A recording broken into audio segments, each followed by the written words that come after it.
Never miss an important call or text again with this simple iPhone trick that makes your phone visually alert you to incoming notifications. Let's dive into how to make your iPhone's LED flash when you receive alerts for calls, texts, and more. First, unlock your iPhone and locate the Settings app. It's the gear icon, usually found on your home screen. Tap on the Settings app to open it. Once you are in Settings, scroll down the list of options until you find Accessibility. It's usually located a bit further down, below General.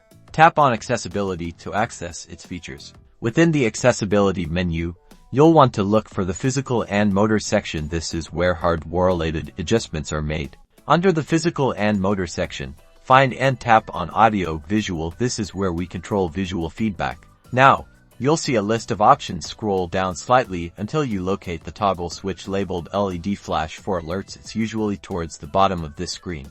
To activate this feature, simply tap the toggle switch next to LED Flash for alerts. It will turn green when it's successfully enabled. And that's it. Now, whenever you receive a call, text message, or other notification, your iPhone's LED flash will blink, making it much easier to see incoming alerts, especially in noisy environments or when your phone is on silent. This is a fantastic accessibility feature that significantly enhances your ability to stay on top of your notifications. Try it out and let us know how it works for you.